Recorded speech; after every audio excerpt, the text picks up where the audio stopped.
দুই দিন সাপ্তাহিক বন্ধের পর সিরাজগঞ্জের বাঘাবাড়ী অয়েল ডিপো থেকে উত্তরবঙ্গের ১৬ জেলা ও ময়মনসিংহ বিভাগে জ্বালানি তেল সরবরাহ শুরু হয়েছে। এ বিষয়ে আরও জানাতে সিরাজগঞ্জের বাঘাবাড়ী থেকে যুক্ত হচ্ছেন সহকর্মী খালিদ হৃদয়। জ্বালানি সংকট মোকাবেলায় ডিপো কর্তৃপক্ষ কি বলছে সবকিছু মিলিয়ে জানাবেন।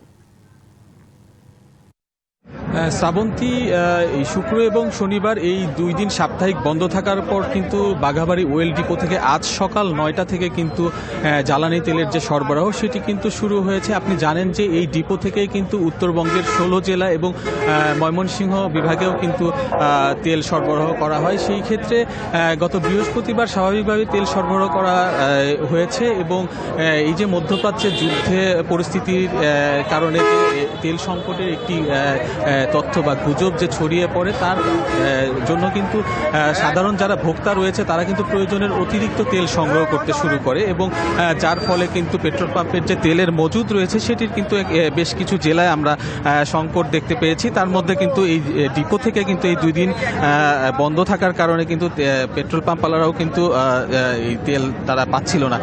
তো আজকে এই রবিবার এই সকাল ৯টা থেকে কিন্তু এই তেল সরবরাহ শুরু হয়েছে। পাশাপাশি ডিপো কর্তৃপক্ষ যেটি বলছে যে এই সুযোগকে কেন্দ্র করে অবৈধ মজুদ এবং যেটি হচ্ছে এই যে অবৈধ মজুদ যাতে কেউ করতে না পারে, কেউ যদি কৃত্রিম সংকট তৈরি না করতে পারে, সেই ক্ষেত্রে কিন্তু এই বিগত সময়গুলোতে যে পাম্পের যে তেল তারা সংগ্রহ করত সেই তেল সেটিকে আসলে রেশনিংয়ের মাধ্যমে কিন্তু পাম্প কর্তৃপক্ষদের তেল দেওয়া হচ্ছে। সেই ক্ষেত্রে এই যে পরিমাণ তেল পাম্প কর্তৃপক্ষ সংগ্রহ করত এখন কিন্তু সেখান থেকে 25% কর্তন করে 75% তেল কিন্তু শুধুমাত্র পাম্প কর্তৃপক্ষকে দেওয়া হচ্ছে।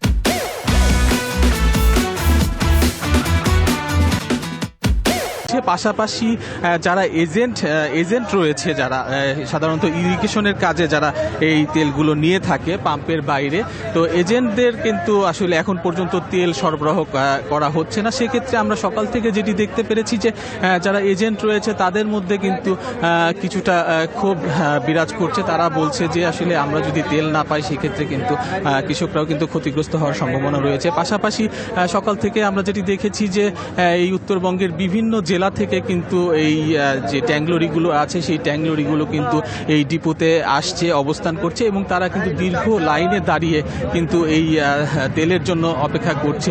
তো এখন পর্যন্ত এখানে আপনি দেখতে পাচ্ছেন যে এখন পর্যন্ত এখানে কিন্তু অনেক ভিড় আমরা দেখতে পেয়েছি এবং এভাবেই কিন্তু এই রেশনিংয়ের মাধ্যমেই কিন্তু আসলে এই সারা দিনই কিন্তু এভাবে তেল ডিপো থেকে প্রদান করা হবে। তো এই ছিল সিরাজগঞ্জের বাঘাবাড়ী থেকে তেল ডিপো থেকে আমার কাছে সর্বশেষ। শ্রাবন্তী। খালিদ, আপনাকে ধন্যবাদ।